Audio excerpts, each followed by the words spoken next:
अहंकारी मुद्रा बदलकर विनम्र हो गए। ये व्यक्ति कोई और नहीं बल्कि आज के वित्तीय शिखर सम्मेलन के आयोजक हैदराबाद के एक बड़े उद्योगपति जगदीश बैनर्जी थे। यहाँ सभी लोग व्यापारिक संबंधों को सुधारने के लिए आए हैं। इस तरह आपस में भिड़ना सही नहीं है। जगदीश बैनर्जी ने शांत स्वर में कहा, मी जगदीश बिल्कुल सही कह रहे हैं। धीरज मेहता ने तुरंत हामी भरते हुए कहा और उनके स्वर में अब पहले जैसी घमंड नहीं थी। अन्य सभी लोगों ने भी जगदीश बैनर्जी से सहमति जताई और कोई बहस करने की हिम्मत नहीं की। पहली बार मुलाकात ये कौन है? जगदीश बैनर्जी ने चारों ओर देखा और आखिरकार उनकी नज़र अर्जुन कपूर पर पड़ी। उन्होंने कई वित्तीय शिखर सम्मेलन आयोजित किए थे और आमतौर पर वहां मौजूद अधिकतर लोगों को जानते थे, लेकिन अर्जुन कपूर उनके लिए अजनबी थे। इतने युवा होने के कारण वे वहां कुछ अलग ही लग रहे थे। मी जगदीश, ये हमारे रेयान ग्रुप के नए मालिक अर्जुन कपूर हैं। रेयान ग्रुप के उपाध्यक्ष ने जल्दी से उनका परिचय करवाया। और जगदीश बैनर्जी अचानक दिलचस्पी लेने लगे। रेयान ग्रुप एक मजबूत कंपनी थी, लेकिन उन्हें यह उम्मीद नहीं थी कि इस समय उसका अध्यक्ष एक युवा व्यक्ति होगा। नमस्कार, मैं Jagdish Banerjee, Banerjee capital management group का अध्यक्ष।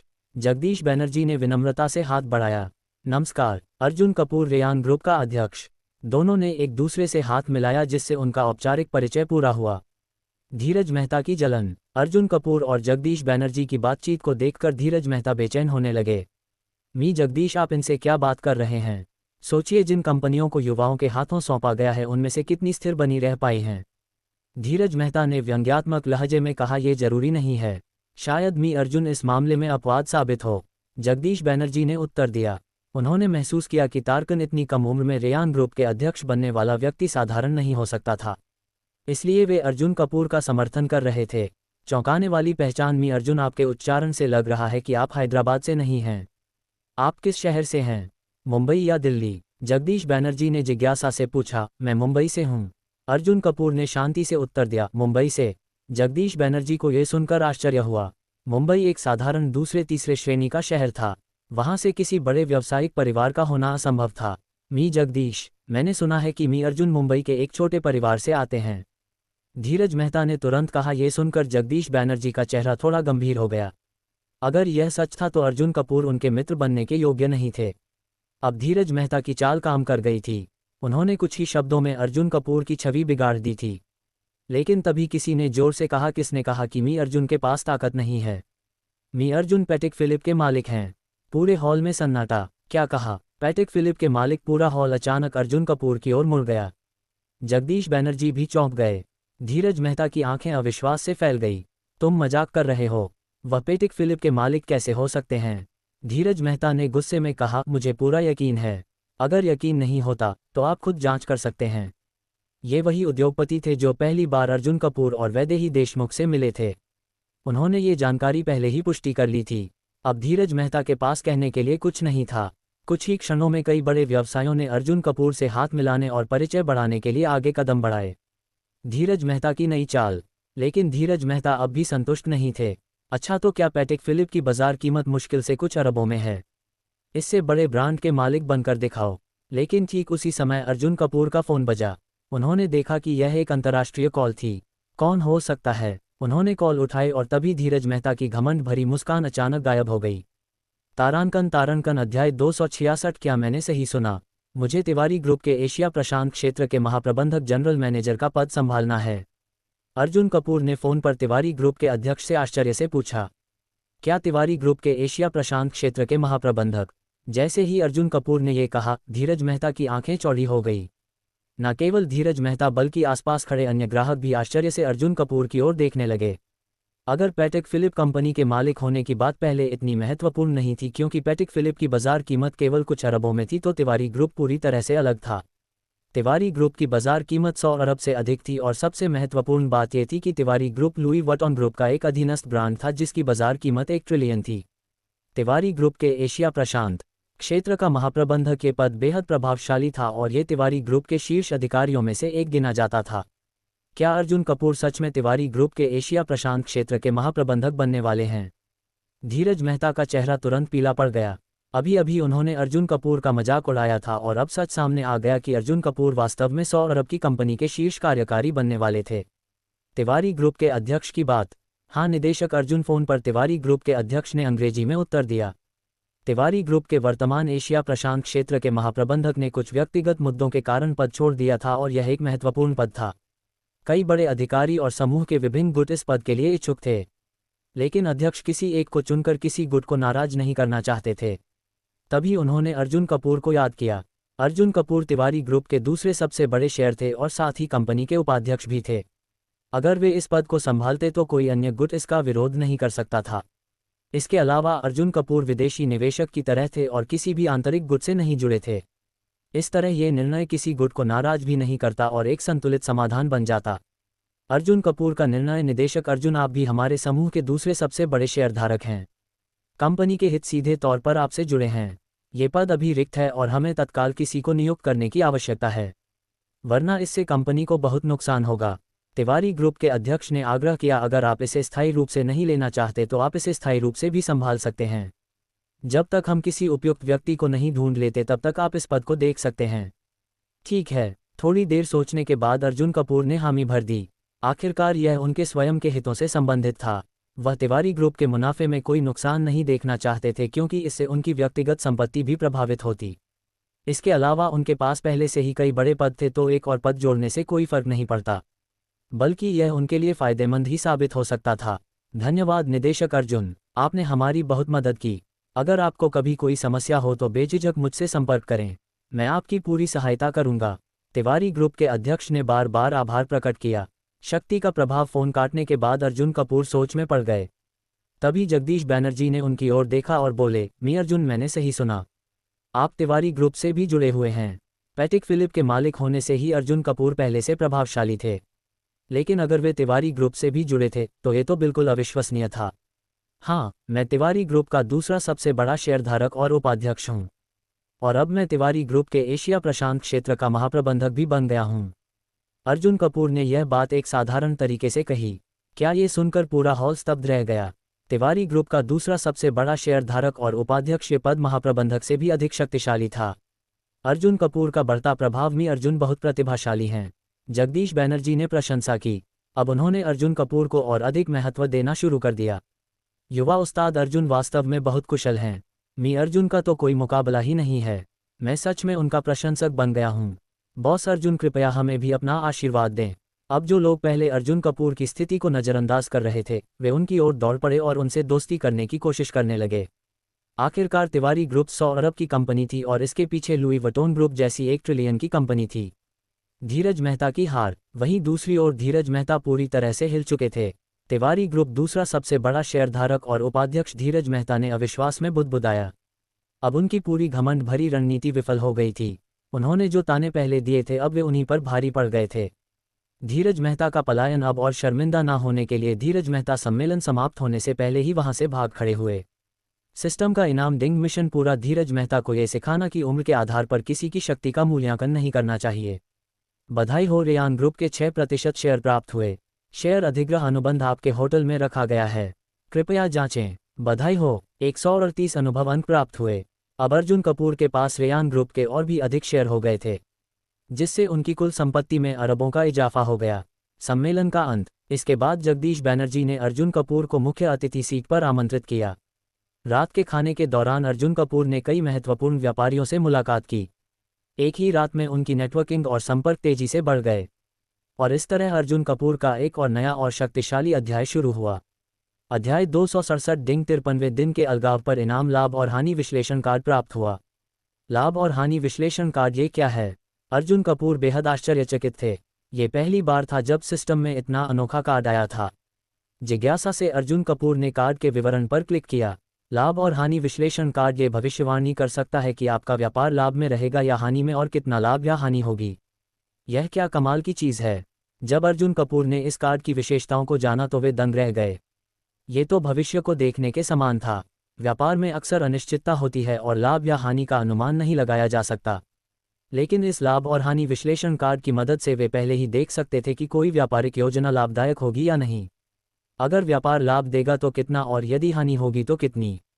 इससे अर्जुन कपूर किसी भी बड़े नुकसान से बच सकते थे।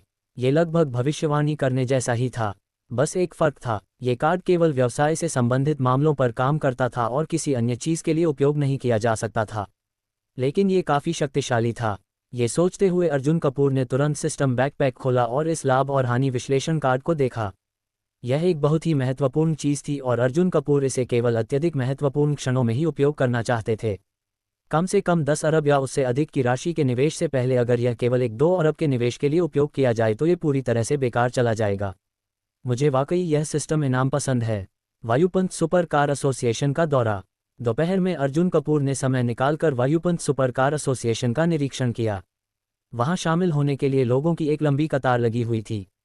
अब स्थिति ये थी कि हैदराबाद की शीर्ष 3 सुपर कार एसोसिएशनों के कुल आवेदकों से भी ज़्यादा लोग वायुपंत सुपर कार एसोसिएशन में शामिल होने के लिए आ रहे थे।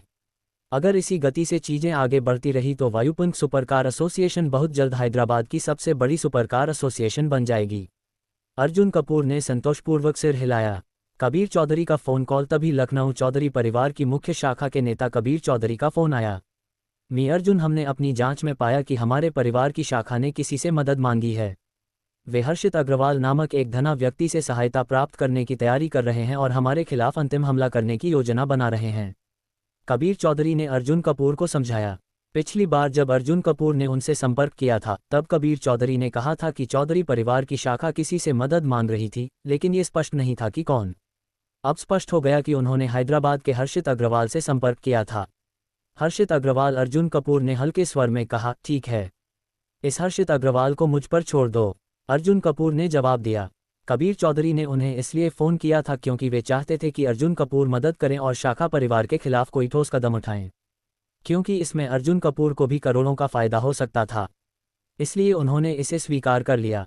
हर्षित अग्रवाल का संपर्क। फ़ोन काटने के बाद अर्जुन कपूर ने वायुपंत सुपर कार एसोसिएशन के कुछ सदस्यों से हर्षित अग्रवाल के बारे में पूछा। तब गौरव देशमुख एसोसिएशन के उपाध्यक्ष ने तुरंत कहा, अध्यक्ष, हर्षित अग्रवाल का मेरे पिता से बहुत अच्छा संबंध है। मैं हमेशा से उन्हें अंकल हर्षित कहता आया हूँ। राष्ट्रपति, क्या आपको उनसे कोई काम था? हाँ, मुझे उनसे व्यक्तिगत रूप से कुछ बात करनी है। कोई दिक्कत नहीं, मैं इसे संभाल लूँगा, गौरव देशमुख ने आत्मविश्वास से कहा। इसके बाद गौरव देशमुख ने सीधे हर्षित अग्रवाल को फ़ोन किया। नमस्ते अंकल हर्षित। अरे गौरव बेटा, आज अचानक मुझे याद कैसे आ गई? अंकल हर्षित, क्या आप घर पर हैं? मुझे आपसे एक ज़रूरी बात करनी थी। हाँ, मैं घर पर ही हूँ, आ जाओ। हर्षित अग्रवाल ने तुरंत सहमति दे दी। फ़ोन काटने के बाद गौरव देशमुख ने अर्जुन कपूर की ओर देखा और मुस्कुराते हुए कहा, अध्यक्ष, काम हो गया। अगर उन्होंने सीधे कह दिया होता कि अर्जुन कपूर उनसे मिलना चाहते हैं तो हर्षित अग्रवाल शायद मना कर देते। इसलिए गौरव देशमुख ने ज़रा चतुराई से काम लिया। अध्यक्ष, मैं आपको वहाँ ले चलता हूँ। इसके बाद गौरव देशमुख ने कार निकाली और अर्जुन कपूर को लेकर हर्षित अग्रवाल के विला की ओर चल पड़े। इस बीच हर्षित अग्रवाल के विला में इसी समय हर्षित अग्रवाल अपने विला में कबीर चौधरी से मुलाकात कर रहे थे। तुम्हारी बातों में दम है, ये काम मुझे सौंप दो। वह अर्जुन कपूर, मैं उसे देख लूँगा। आखिरकार वह सिर्फ कोलकाता प्रांत का एक अमीर आदमी है, मेरे सामने वह कुछ भी नहीं है। हर्षित अग्रवाल ने कबीर चौधरी को विश्वास दिलाया। अचानक हुई मुलाकात। तभी विला का दरवाज़ा खुला और अर्जुन कपूर तथा गौरव देशमुख अंदर आ गए।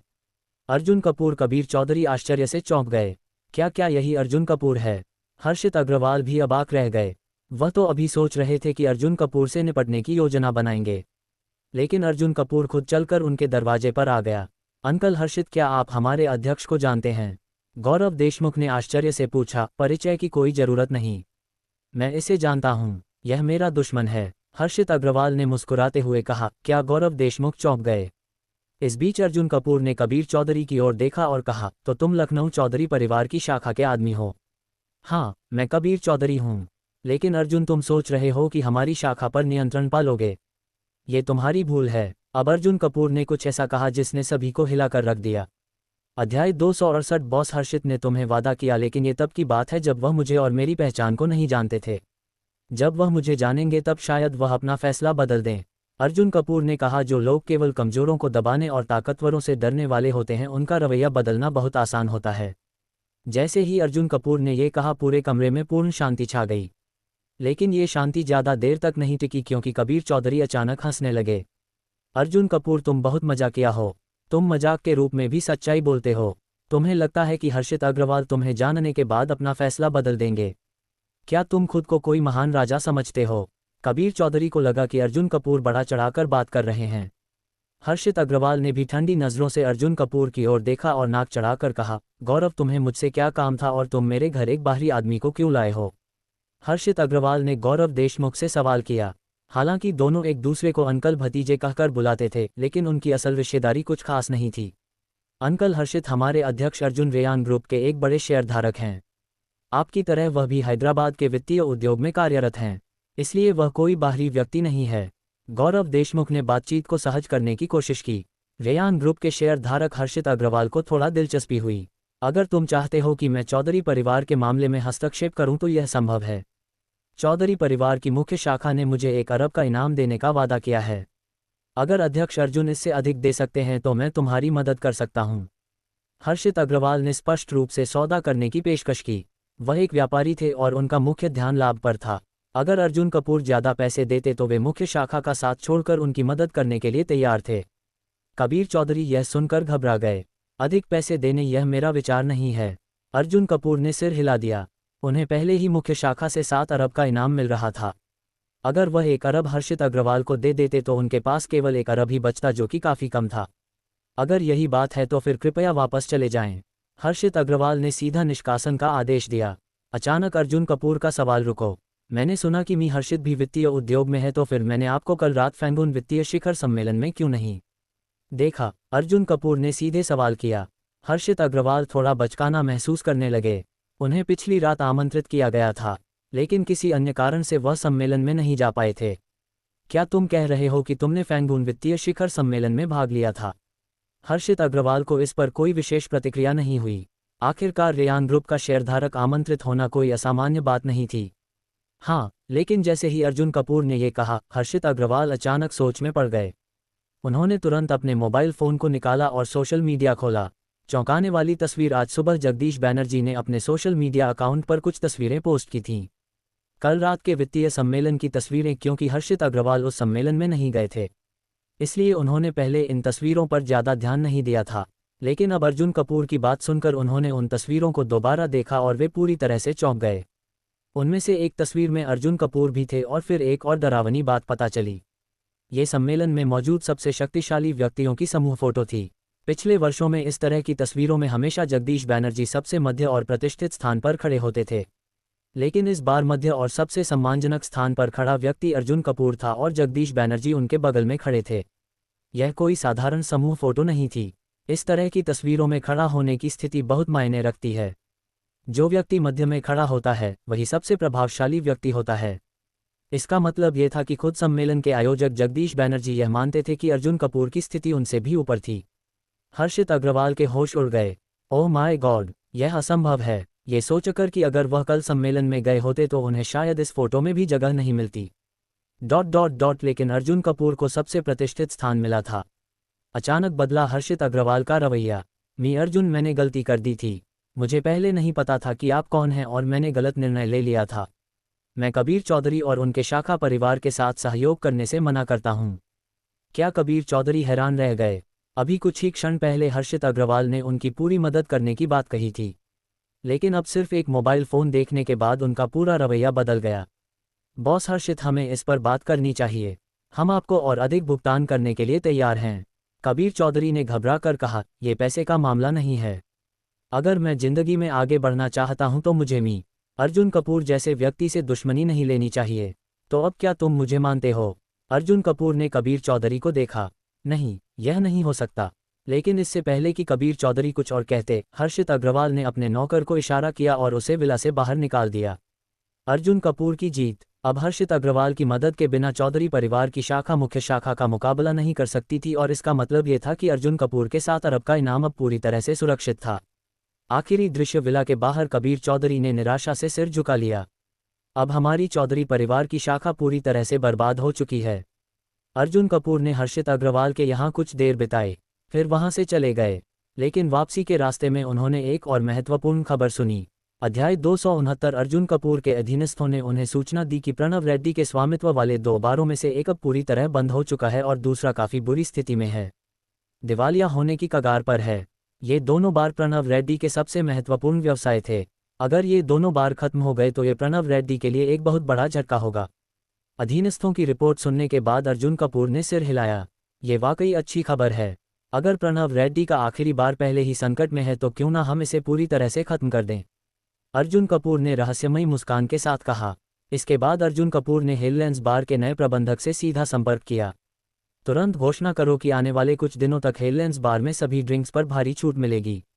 इसके अलावा हमारे हिललैंड्स बार के नियमित ग्राहकों से संपर्क करो और उन्हें बताओ कि अगर वे मियामी क्लब बार के किसी नियमित ग्राहक को हमारे यहाँ लाते हैं तो उन्हें 10,000 रुपये तक के फ्री कूपन दिए जाएंगे। कोई ऑनलाइन लिमिट नहीं होगी। अर्जुन कपूर ने आदेश दिया। मियामी क्लब बार का पतन शुरू।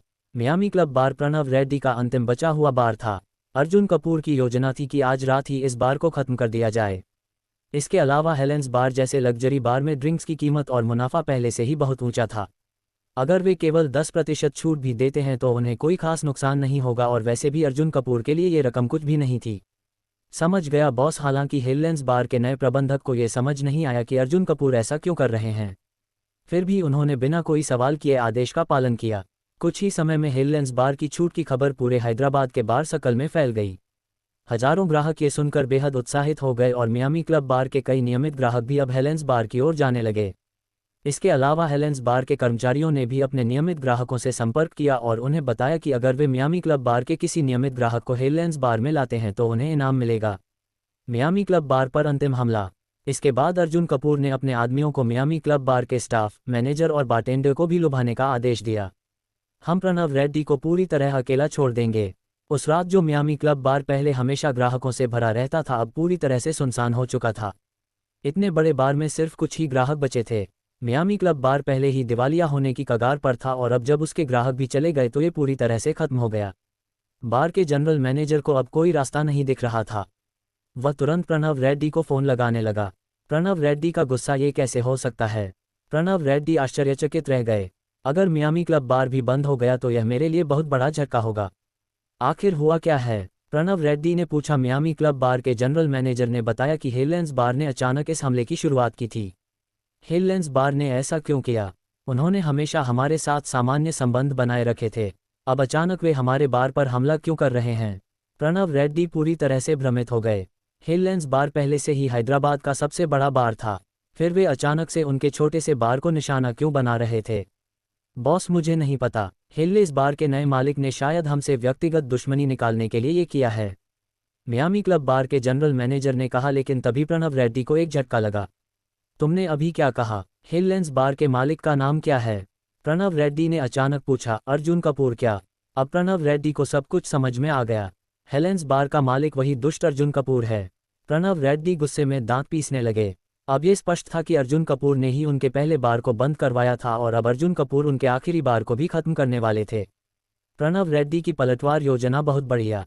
प्रणव रेड्डी के चेहरे पर क्रूरता झलकने लगी। अगर वह प्रत्यक्ष रूप से नहीं जीत सकते तो वह वैध तरीकों से लड़ेंगे। अर्जुन कपूर, अब देखो मैं क्या करता हूँ। इसके बाद प्रणव रेड्डी ने तुरंत एक नई योजना बनाई और काम पर लग गए। हिललैंड्स बार पर हमला। 1 घंटे बाद हिललैंड्स बार के सामने 7-8 बड़े वैन आकर रुके। उन वैन से कई दर्जन लाठी डंडों से लेस गुंडे उतरे। इन गुंडों के ठीक आगे एक रोल रॉयस कार खड़ी थी। ये कार प्रणव रेड्डी की थी। प्रणव रेड्डी अपने विश्वास पात्र लोगों के साथ कार से बाहर निकले और उन्होंने गुंडों की ओर देखकर संतोष से सिर हिलाया। प्रणव रेड्डी का इरादा, अगर मैं हिललैंड्स बार से प्रतिस्पर्धा नहीं कर सकता तो मैं इसे जबरदस्ती बंद कर दूंगा। अंदर जाओ। प्रणव रेड्डी के आदेश पर गुंडों की पूरी टोली हिललैंड्स बार के अंदर घुस गई। हिललैंड्स बार के सुरक्षाकर्मी उन्हें रोकने की कोशिश करने लगे, लेकिन वे बहुत कम थे और गुंडों के सामने टिक नहीं पाए। बार में हंगामा। हिललैंड्स बार के अंदर पूरी तरह से अफरा-तफरी मच गई। सभी ग्राहक डर गए क्योंकि इतने सारे लाठी डंडों से लेस गुंडे अंदर आ गए थे। प्रणव रेड्डी अपने सुरक्षा गार्ड्स के साथ अंदर चले गए और मंच पर खड़े हो गए। डरने की कोई बात नहीं, मैं यहाँ केवल हिललैंड्स बार के मालिक अर्जुन कपूर से हिसाब बराबर करने आया हूँ। अब सभी ग्राहकों को समझ में आया कि यह व्यक्तिगत दुश्मनी का मामला था। अर्जुन कपूर, बाहर आओ, प्रणव रेड्डी ने गुस्से से चिल्लाया। लेकिन इससे पहले कि वह कुछ और कह पाते, कुछ ऐसा हुआ जिसकी किसी को उम्मीद नहीं थी। अध्याय 270। अचानक बीसीओ प्रशिक्षित युवा 20 से 30 साल के बीच के व्यक्ति मेहमानों के बीच से बाहर निकल आए। पलक झपकते ही उन्होंने प्रणव रेड्डी के गुंडों को चारों ओर से घेर लिया।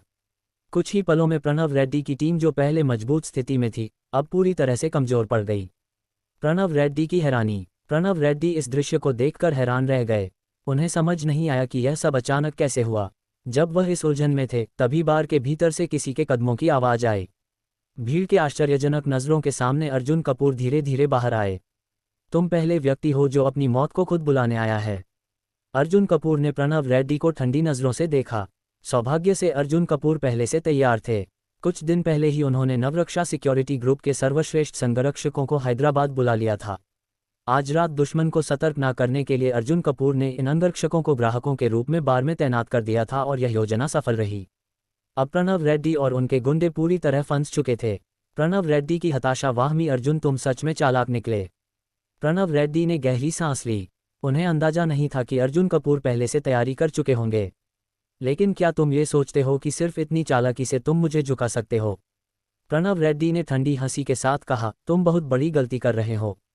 तुम अभी जानोगे कि मुझे और हमारे रेड्डी परिवार को नाराज करना तुम्हारी जिंदगी की सबसे बड़ी भूल थी।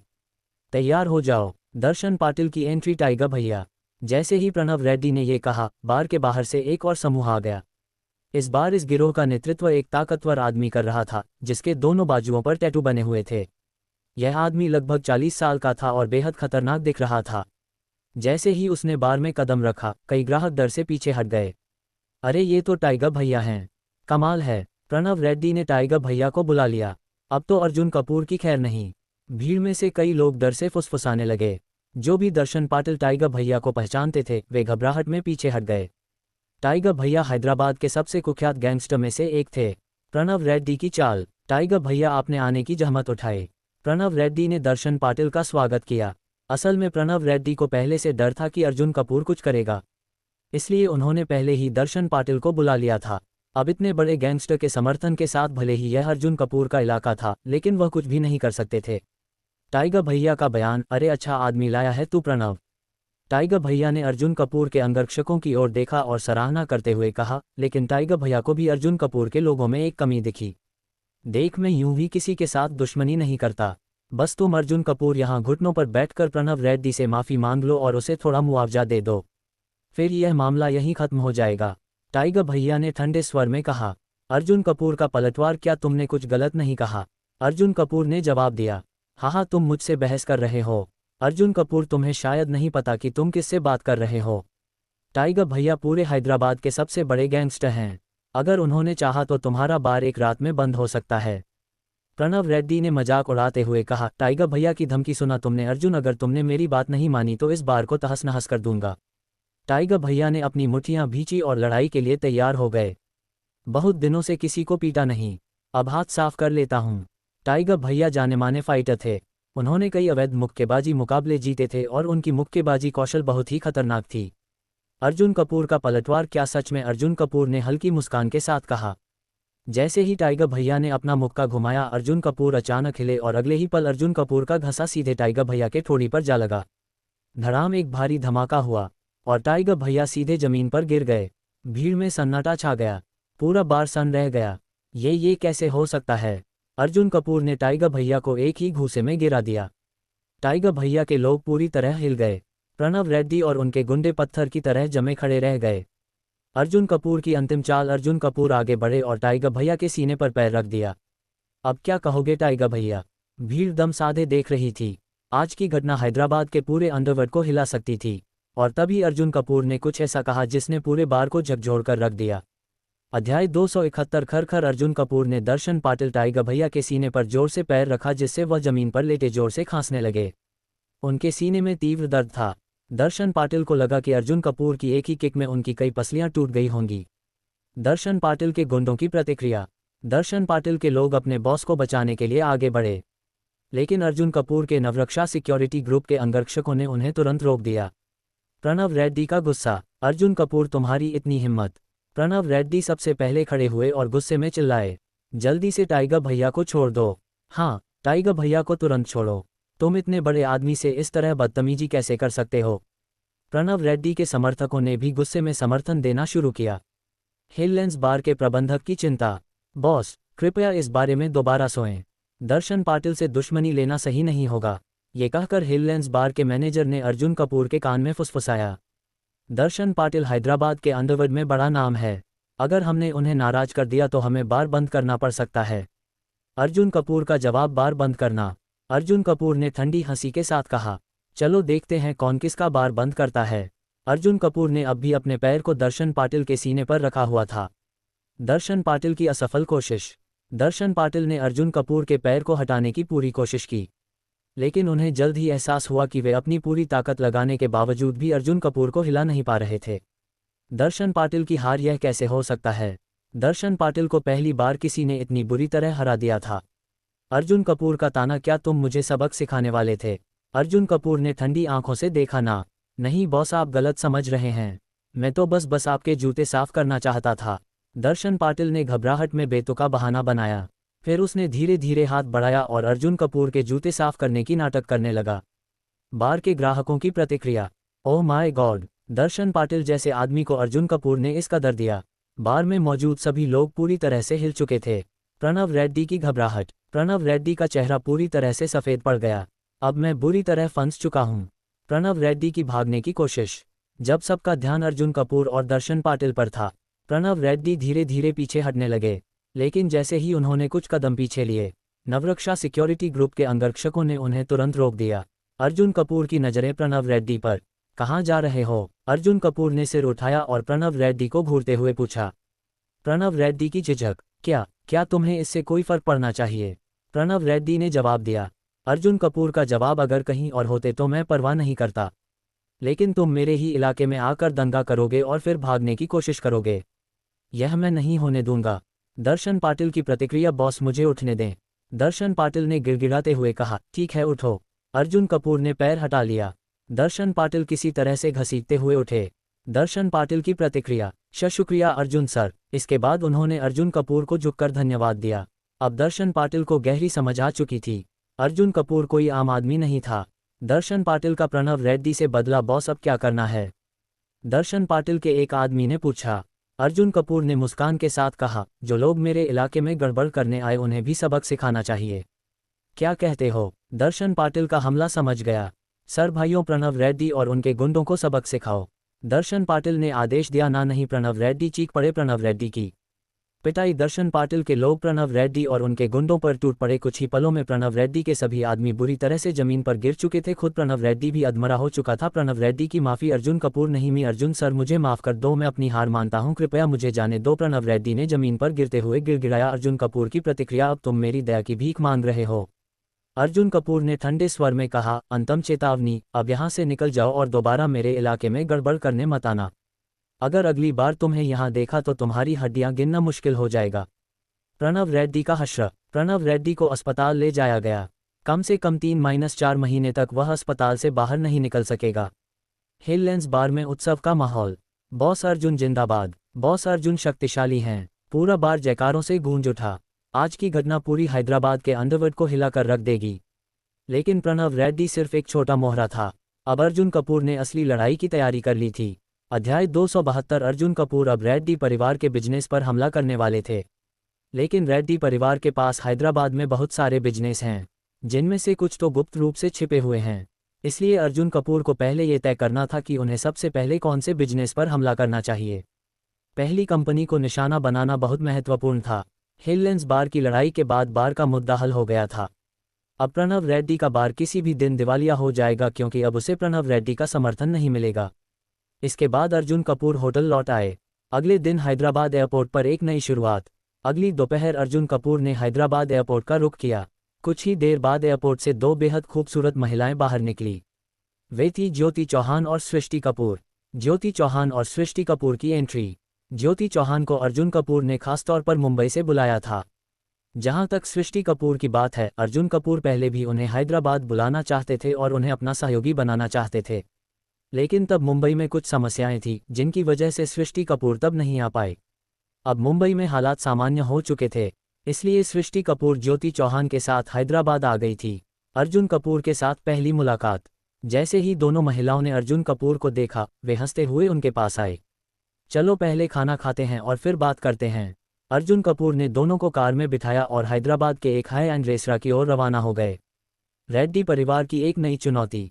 जब अर्जुन कपूर, ज्योति चौहान और सृष्टि कपूर रेस्तरां के अंदर जाने वाले थे, तभी सामने से 3 लोग उनकी ओर बढ़ रहे थे। ज्योति चौहान उस 3 लोगों में से एक महिला ने ज्योति चौहान को पहचान लिया। रेड्डी परिवार से सामना यामिनी रेड्डी। ज्योति चौहान ने आश्चर्यचकित होकर कहा, यामिनी रेड्डी मुंबई विश्वविद्यालय में ज्योति चौहान की सहपाठी थी। यामिनी रेड्डी बेहद प्रतिभाशाली थी, लेकिन हर बार ज्योति चौहान से हार जाती थी। अगर ज्योति चौहान ना होती तो यामिनी रेड्डी अपनी कक्षा की सबसे प्रतिभाशाली छात्रा होती। यामिनी रेड्डी की घमंड भरी एंट्री। यामिनी रेड्डी ने अपनी नवीनतम उपलब्धि पर गर्व महसूस करते हुए कहा, मैंने हाल ही में Hyderabad Reddy capital group join किया है। फिर उसने अपने बॉस की ओर इशारा करते हुए कहा, ये हमारे बॉस हैं हैदराबाद रेड्डी कैपिटल ग्रुप के महाप्रबंधक जगदीश चौधरी। जगदीश चौधरी का परिचय। Hyderabad Reddy capital group. अर्जुन कपूर ने अपनी भें चढ़ा ली। ये रेड्डी परिवार की सबसे बड़ी कंपनियों में से एक थी। इसकी ताकत अर्जुन कपूर के रेयान ग्रुप रिकॉम ग्रुप से भी अधिक थी। सामना अर्जुन कपूर बनाम जगदीश चौधरी और तुम ज्योति। यामिनी रेड्डी ने ज्योति चौहान से पूछा, मैं रेयान ग्रुप ज्वाइन करने वाली हूं और यह मेरे बॉस हैं अर्जुन कपूर। जगदीश चौधरी का गुस्सा, रेयान ग्रुप, तुम वही अर्जुन कपूर हो जो रेड्डी परिवार के खिलाफ खड़ा हुआ है। जगदीश चौधरी ने गुस्से से कहा, वह रेड्डी परिवार का दामाद था और रेड्डी कैपिटल ग्रुप का संचालन करता था। अब वह अर्जुन कपूर को एक दुश्मन के रूप में देख रहा था। खुलेआम धमकी, तुमने बहुत बड़ी गलती कर दी है अर्जुन कपूर, अब तुम्हारी किस्मत खत्म हो गई है। जगदीश चौधरी ने ठंडे स्वर में कहा। यामिनी रेड्डी की असली सोच। यामिनी रेड्डी को अब समझ आ चुका था कि अर्जुन कपूर उनका दुश्मन है, इसलिए उसने ज्योति चौहान को नीचा दिखाने की कोशिश की। ज्योति, तुम्हें रेयान ग्रुप जैसी घटिया कंपनी में नौकरी करने में शर्म नहीं आती? तुम मुझसे जुड़ती तो तुम्हारी जिंदगी बेहतर होती। अर्जुन कपूर का जवाब, तुम गलत हो। हैदराबाद रेड्डी कैपिटल ग्रुप खत्म होने वाला है, अर्जुन कपूर ने ठंडी आवाज में कहा। जगदीश चौधरी की चुनौती, तुम बहुत घमंडी हो। देखते हैं कौन पहले दिवालिया होता है। जगदीश चौधरी ने अर्जुन कपूर को चुनौती दी। यामिनी रेड्डी की आखिरी चाल, ज्योति, मैं तुम्हें दिखाऊंगी कि मैंने तुमसे बेहतर विकल्प चुना है। यामिनी रेड्डी ने गुस्से से कहा। अर्जुन कपूर की नई योजना। अर्जुन कपूर जान गए कि पहला हमला हैदराबाद रेड्डी कैपिटल ग्रुप पर होना चाहिए। सिस्टम से नया इनाम डिंग संकेत, 50वें दिन का इनाम, मिड लेवल दिवालीपन कार्ड। मिड लेवल दिवालियापन कार्ड का उपयोग, ये कार्ड किसी कंपनी को 7-10 बिलियन का नुकसान करा सकता है। अर्जुन कपूर मुस्कुराए। अब हैदराबाद रेड्डी कैपिटल ग्रुप का पतन शुरू हो चुका था। भविष्य की रणनीति। अर्जुन कपूर ने ज्योति चौहान और सृष्टि कपूर को रेयान ग्रुप में मैनेजर पद पर नियुक्त किया। अचानक आया एक फ़ोन कॉल। रात को अर्जुन कपूर अपने होटल लौटने वाले थे, तभी उनके फ़ोन पर एक अनपेक्षित कॉल आया। ये कौन हो सकता है? अर्जुन कपूर ने फ़ोन उठाया। अध्याय 273। जैसे ही अर्जुन कपूर ने फ़ोन नंबर देखा, उनका दिल तेजी से धड़कने लगा। कॉल करने वाला कोई और नहीं बल्कि नवरक्षा सिक्योरिटी ग्रुप के कुछ विशेषज्ञ थे, जिन्हें अर्जुन कपूर ने विशेष रूप से नियुक्त किया था। गुमशुदा मां की खोज। अर्जुन कपूर की मां को लापता हुए 1 साल हो चुका था। इस पूरे साल में अर्जुन कपूर ने उन्हें खोजने की हर संभव कोशिश की, लेकिन कोई सुराग नहीं मिला। लेकिन जब से अर्जुन कपूर को सिस्टम मिला और उन्होंने नवरक्षा सिक्योरिटी ग्रुप को अपने नियंत्रण में लिया, उन्होंने अपने बेहतरीन ट्रैकिंग विशेषज्ञों को इस मिशन पर लगा दिया। उन्होंने पूरी मुंबई खंगाल डाली और अंततः एक सुराग मिला। नया सुराग। मां हैदराबाद गई थी। वे एक वीडियो फुटेज ढूंढने में सफल रहे जिसमें अर्जुन कपूर की मां को मुंबई से बाहर गाड़ी चलाते हुए देखा गया। उस सड़क का रास्ता हैदराबाद, दिल्ली और अन्य शहरों की ओर जाता था। इसलिए अर्जुन कपूर ने तुरंत अपने विशेषज्ञों को इस दिशा में आगे बढ़ने का आदेश दिया। अब कई दिनों की कड़ी मेहनत के बाद एक पूर्व विशेष बल अधिकारी ने अर्जुन कपूर को कॉल किया। अर्जुन कपूर के मन में सवाल था, क्या यह अच्छी खबर है या बुरी? कॉल का जवाब, बॉस, हमें आपकी मां का सुराग मिल गया। क्या तुम पक्के हो? अर्जुन कपूर उत्साहित होकर बोले, बिल्कुल बॉस। विशेषज्ञ ने पुष्टि की और रिपोर्ट देना जारी रखा। हमने हाईवे के साथ कई शहरों में खोज की और कुछ दिन पहले हम हैदराबाद पहुंचे। वहीं हमें सटीक जानकारी मिली। क्या मां हैदराबाद में है? हैदराबाद? अर्जुन कपूर चौंक गए। क्या इसका मतलब यह है कि मेरी मां अभी भी हैदराबाद में है? अगर ऐसा हुआ तो मैं जल्द ही मां से मिल सकता हूं। मां की सही लोकेशन अब भी अज्ञात। बॉस, हमने अभी तक उनकी सटीक लोकेशन नहीं पाई है, लेकिन हमें ये पता चला कि आपकी मां ने 1 साल पहले हैदराबाद के एक किराना स्टोर से पानी खरीदा था। इससे ये पुष्टि होती है कि वह कभी ना कभी यहाँ आई थी। मुश्किलें बनी हुई हैं, लेकिन बॉस, हमें अभी भी यह नहीं पता कि वह अब भी हैदराबाद में है या किसी और शहर में चली गई हैं। मुंबई प्रांत के बाहर हमारी जांच करना 10 गुना ज़्यादा कठिन है। अर्जुन कपूर की प्रतिक्रिया, कोई बात नहीं, ये भी एक अच्छी खबर है। इसका मतलब है कि हमारी दिशा सही है। अगर हम इसी तरह खोज जारी रखें तो हमें ज़रूर सफलता मिलेगी। मैं अभी हैदराबाद में हूँ। अगर किसी तरह की दिक्कत आए तो तुरंत मुझे बताना। समझ गया बॉस। इसके बाद अर्जुन कपूर ने फ़ोन काट दिया। नए मिशन की तैयारी। रात के खाने के बाद अर्जुन कपूर वायुपुंज सुपरकार एसोसिएशन फेव सुपरकार एसोसिएशन की ओर रवाना हुए। वहां पहुंचते ही उन्हें कुछ नए सदस्यों की बातचीत सुनाई दी। हमारी company Hyderabad Reddy capital group के साथ सहयोग करने जा रही है। ये सुनकर अर्जुन कपूर तुरंत रुचि लेने लगे। अब अगला निशाना रेड्डी कैपिटल ग्रुप।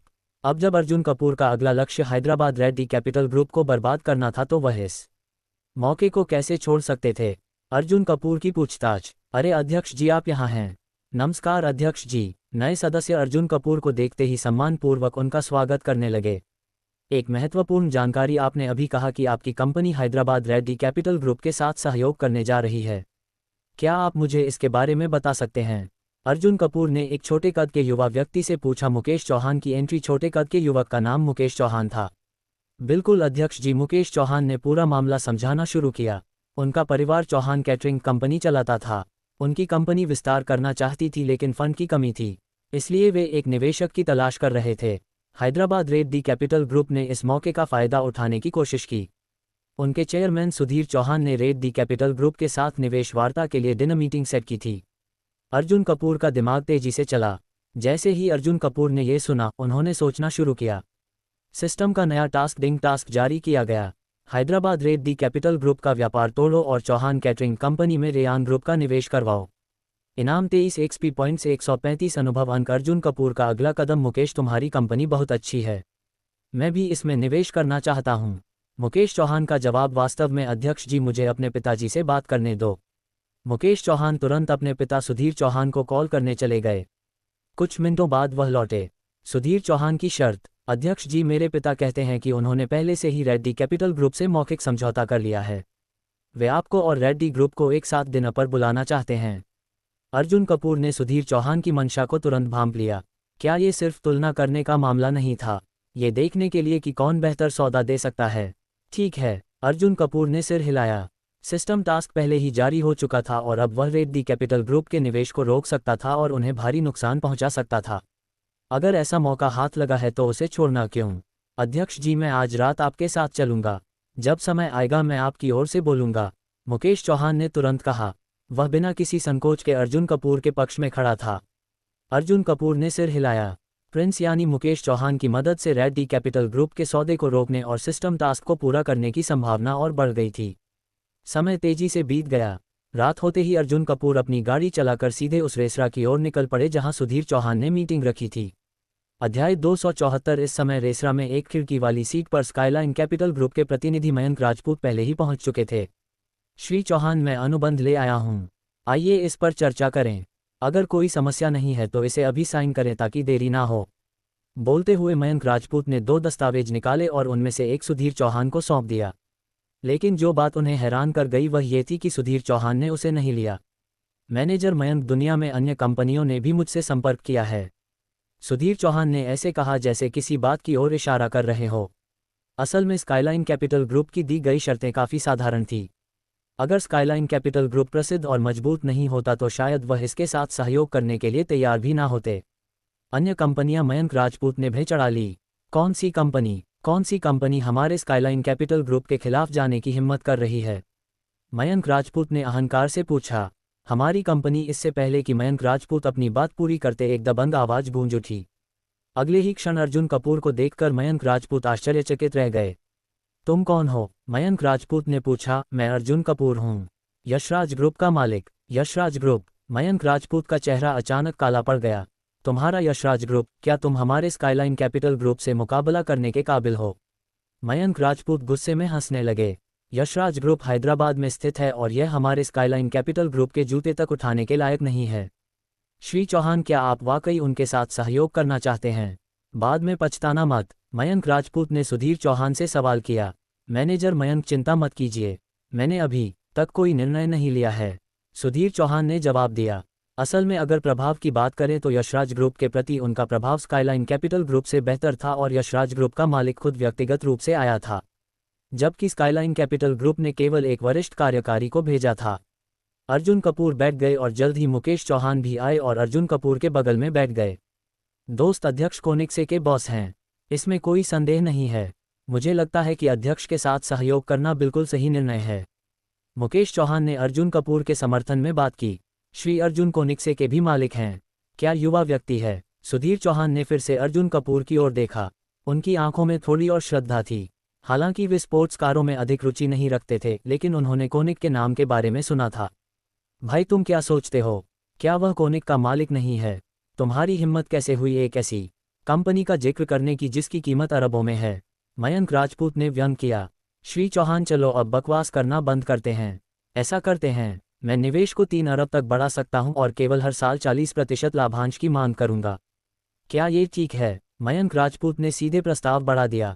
पहले वे केवल 2.7 अरब का निवेश कर सकते थे और फिर भी 40% लाभांश चाहते थे।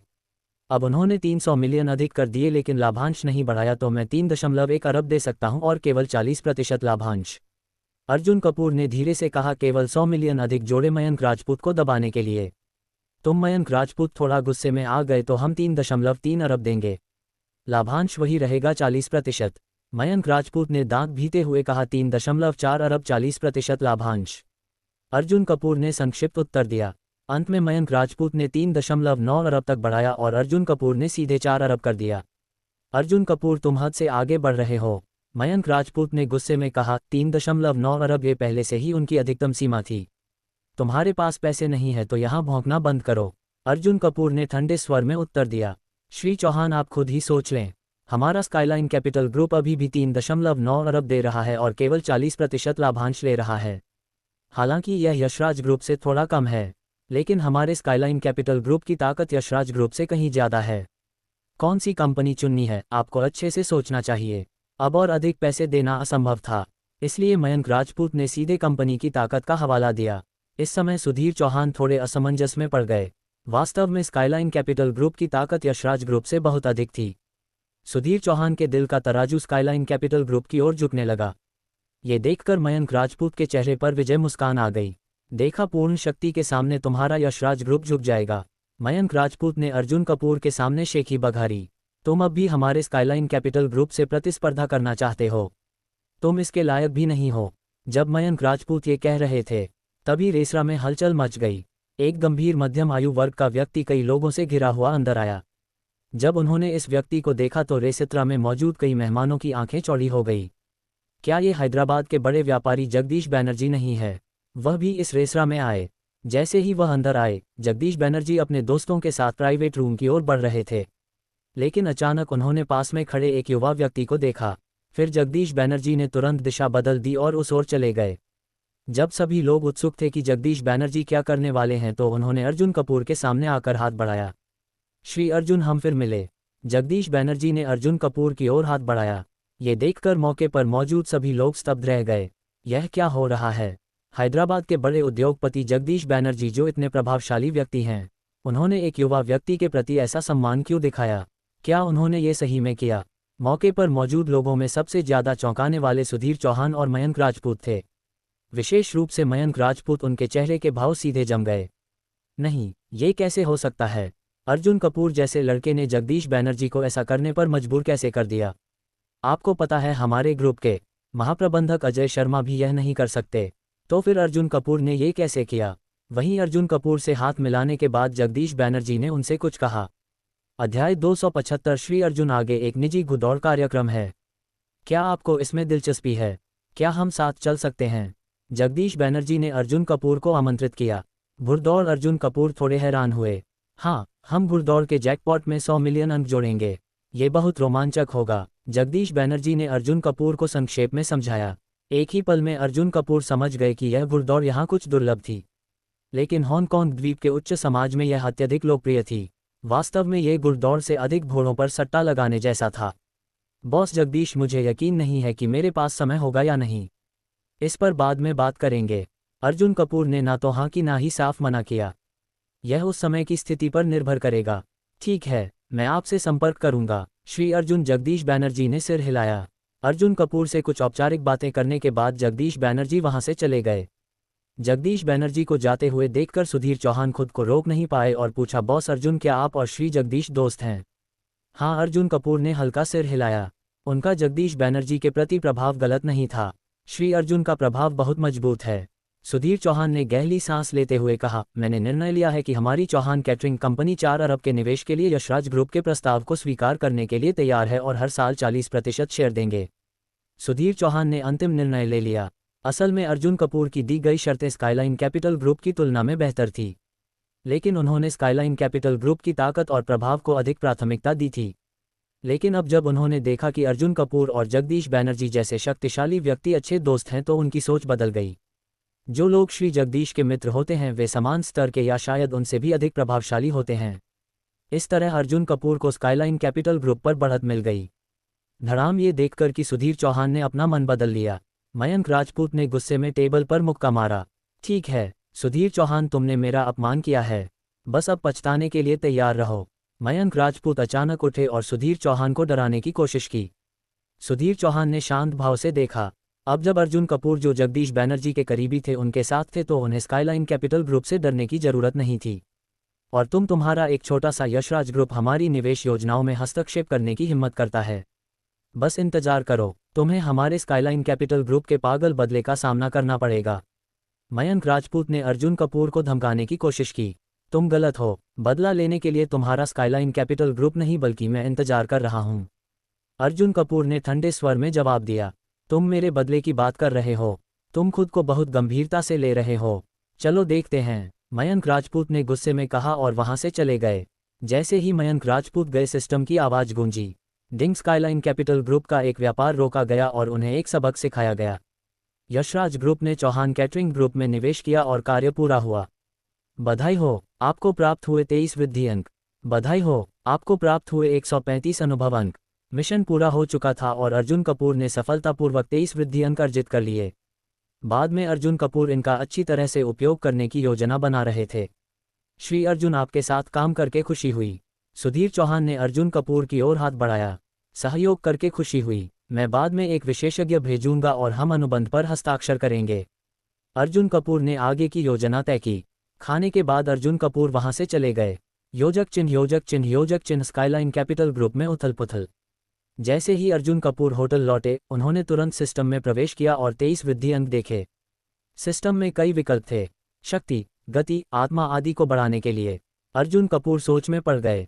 पिछली कई बढ़ोतरी के बाद उनकी इन क्षमताओं की मूल्यवान संख्या बढ़ गई थी, लेकिन कोई भी वास्तव में असाधारण नहीं थी। आखिर में अर्जुन कपूर ने अपने सभी 23 वृद्धि अंक शक्ति पर लगाने का फैसला किया। स्काईलाइन कैपिटल ग्रुप से उनकी भिड़ंत हो चुकी थी। कौन जानता था कि आगे क्या होगा। शक्ति बढ़ने से अर्जुन कपूर का आत्मविश्वास और सुरक्षा भी बढ़ जाएगी। शक्ति 85 अंक शक्ति मूल्य तुरंत 85 हो गया, जो पहले की तुलना में कई गुना अधिक था। जब अर्जुन कपूर यहां अपनी क्षमताएं बढ़ाने में लगे थे उसी समय जगदीश बैनर्जी ने स्काईलाइन कैपिटल ग्रुप में एक आपातकालीन उच्च स्तरीय बैठक बुला ली।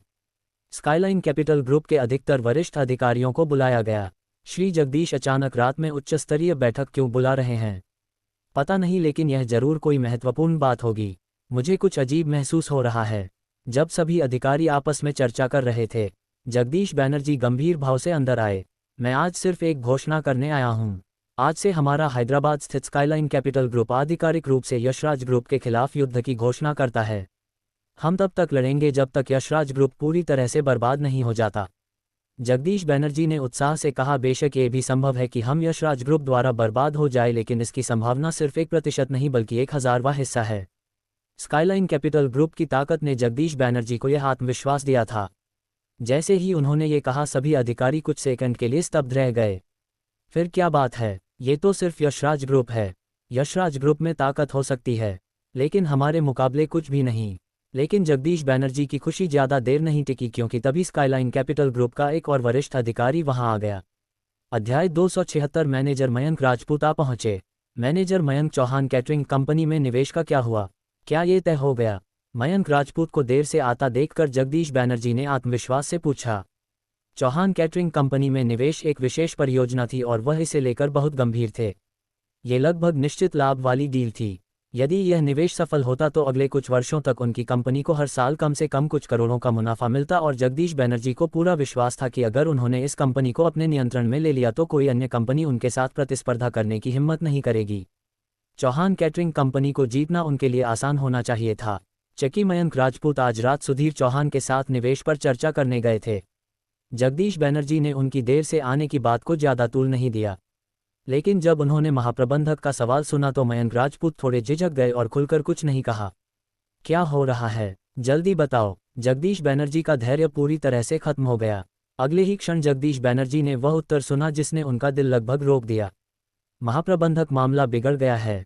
हमें यशराज ग्रुप ने रोक दिया और चौहान कैटरिंग कंपनी ने यशराज ग्रुप के साथ सहयोग करने का फैसला किया है। मयंक राजपूत डरते डरते बोले, तुमने क्या कहा? यशराज ग्रुप जगदीश बैनर्जी पूरी तरह से स्तब्ध रह गए। अभी अभी वरिष्ठ अधिकारी यह डींग मार रहे थे कि वे यशराज ग्रुप को कैसे खत्म कर देंगे और इसमें कितना समय लगेगा, लेकिन हकीकत ये थी कि यशराज ग्रुप ने पहले ही उनका निवेश रोक दिया। मौके पर मौजूद अन्य लोग एक दूसरे को अविश्वास से देखने लगे। हमने अभी शुरुआत भी नहीं की थी और किसी और ने हमें पहले ही करारा तमाचा मार दिया। ये तो बहुत शर्मनाक है। तुम्हें कैसे पता कि यशराज ग्रुप ने ये किया है? जगदीश बैनर्जी ने सवाल किया। खुद यशराज ग्रुप के मालिक अर्जुन कपूर वहां गए थे। मैंने इसे अपनी आंखों से देखा। मयंक राजपूत ने जवाब दिया। अर्जुन कपूर? यह अर्जुन कपूर ही था जिसने हमें पीछे छोड़ दिया। जगदीश बैनर्जी का गुस्से से दम घुटने लगा। ये बहुत बड़ी बेइज्जती थी, बहुत बड़ी बेइज्जती। जगदीश बैनर्जी ने अपने गुस्से को काबू में किया और तुरंत यशराज ग्रुप के खिलाफ जवाबी हमला करने की योजना बनाई। योजक चिन्ह, योजक चिन्ह, योजक चिन्ह। नया दिन, नई चुनौतियां। समय पानी की तरह बह गया और एक नया दिन आ गया। आज सिस्टम पुरस्कार समय पर आ गया। डिंग 5वें दिन के पुरस्कार के रूप में आपको दुनिया का सबसे बेहतरीन और दुर्लभ थोरब्रेड घोड़ा प्राप्त होगा। कृपया अपना मोबाइल ऑन रखें। ये घोड़ा 3 घंटे के भीतर आपको डिलीवर कर दिया जाएगा। क्या आज का सिस्टम पुरस्कार देखकर अर्जुन कपूर थोड़ा हैरान हो गए। सिस्टम ने मुझे एक घोड़ा दिया, लेकिन जब ये दुनिया का सबसे बेहतरीन और दुर्लभ थरोब्रेड घोड़ा था तो यह जरूर कुछ खास होगा। ये सोचकर अर्जुन कपूर ने इंटरनेट पर खोजबीन की और जो देखा उससे वह चौंक गए। थरोब्रेड घोड़े इस समय दुनिया के सबसे दुर्लभ और अद्भुत रेसिंग घोड़े थे। यहाँ तक कि सबसे महंगे और शाही नस्ल के घोड़े भी इनसे पीछे थे। एक थरोब्रेड घोड़ा 1000 मीटर की दौड़ सिर्फ 53.7 सेकंड में पूरी कर सकता है, यानी 1 मिनट से भी कम में। यहाँ तक कि एक 5000 मीटर की दौड़ में भी थरोब्रेड घोड़ा सिर्फ 143 सेकंड में फिनिश लाइन पार कर सकता है, यानी 2 मिनट से भी कम। इसकी ताकत कितनी खतरनाक होगी इसका अंदाजा लगाओ। ये लाल सांड जैसा शक्तिशाली है। पहले अर्जुन कपूर को जगदीश तिवारी द्वारा बताई गई घुड़दौड़ प्रतियोगिता में ज़्यादा दिलचस्पी नहीं थी, लेकिन अब जब उनके पास दुनिया का सबसे बेहतरीन घोड़ा था तो सब बदल गया था। अगर उनका थरोब्रेड घोड़ा इस प्रतियोगिता में भाग लेता तो क्या यह अर्जुन कपूर के लिए मुफ्त में पैसा कमाने जैसा नहीं होता? काश ये घुड़दौड़ प्रतियोगिता जल्दी शुरू हो। योजक चिन्ह, योजक चिन्ह, योजक चिन्ह। घुड़दौड़ प्रतियोगिता का निमंत्रण। करीब दोपहर 2 बजे अर्जुन कपूर को जगदीश तिवारी का फोन आया। श्री अर्जुन, घुड़दौड़ प्रतियोगिता पहले कल होने वाली थी, लेकिन कुछ प्रतिभागियों को कल हैदराबाद में जरूरी काम है, इसलिए इसे आज शाम 4 बजे कर दिया गया है। क्या आपके पास समय है? जगदीश तिवारी ने पूछा। मेरे पास समय है, लेकिन बॉस जगदीश, मैं पहले एक चीज़ कंफर्म करना चाहता हूँ। अगर मैं इस प्रतियोगिता में भाग लूँ तो क्या मैं अपना खुद का घोड़ा इस्तेमाल कर सकता हूँ? अर्जुन कपूर ने विशेष रूप से पूछा ताकि कोई समस्या ना हो। बिल्कुल, हर कोई अपने घोड़े का उपयोग करता है। जगदीश तिवारी ने सिर हिलाया। बहुत बढ़िया। अर्जुन कपूर के चेहरे पर मुस्कान आ गई। अब जब उनका थरोब्रेड घोड़ा 3 घंटे में आ रहा था और दौड़ शाम 4 बजे थी तो समय बिल्कुल सही था। योजक चिन्ह, योजक चिन्ह, योजक चिन्ह। प्रतियोगिता स्थल पर पहुंचने पर एक परिचित चेहरा आधे घंटे बाद अर्जुन कपूर प्रतियोगिता स्थल पर पहुंच गए, लेकिन वहां पहुंचते ही उन्होंने एक परिचित व्यक्ति को देखा। वह थी वैदेही देशमुख, हैदराबाद की एक प्रभावशाली महिला जिनसे पहले उनकी मुलाकात हो चुकी थी। बॉस वैदेही, कुछ ही दिनों में फिर मुलाकात हो गई। अर्जुन कपूर ने मुस्कुराते हुए कहा। अर्जुन जी, वैदेही देशमुख को याद आ गया कि पिछली बार वह अर्जुन कपूर के सामने नशे में थी, जिससे वह बेहद शर्मिंदा हो गई। अगर आपके पास समय हो तो एक दिन फिर से साथ में ड्रिंक करते हैं। अर्जुन कपूर ने उन्हें आमंत्रित किया। वैदेही देशमुख और ज़्यादा शर्मिंदा हो गई। उनका चेहरा लाल पड़ गया। अगली बार सही रहेगा। तभी जगदीश बुंदेला वहां आए और जब उन्होंने अर्जुन कपूर और वैदेही देशमुख को बातें करते देखा तो थोड़े हैरान रह गए। श्री अर्जुन, आप तो अभी आए और पहले से ही श्रीमती वैदेही से बातचीत करने लगे। तभी भीड़ में तारक तिवारी नाम का एक व्यक्ति अर्जुन कपूर को संदेह की नज़रों से देखने लगा। अब वह अर्जुन कपूर को निशाना बनाने के लिए तैयार था। अध्याय 277। हम किसी को भी आमंत्रित नहीं कर सकते हैं ना? श्री जगदीश, क्या यह आदमी घुड़दौड़ में हिस्सा भी ले सकता है? तारक तिवारी ने व्यंग से पूछा। शायद जगदीश बुंदेला को भी पूरी जानकारी नहीं थी। जब मैं यहाँ आया हूँ तो निश्चित रूप से दौड़ में हिस्सा लूंगा। अर्जुन कपूर ने सिर हिलाया। हाँ, अगर उसके पास कोई घोड़ा है भी तो यकीनन सबसे साधारण घोड़ा होगा।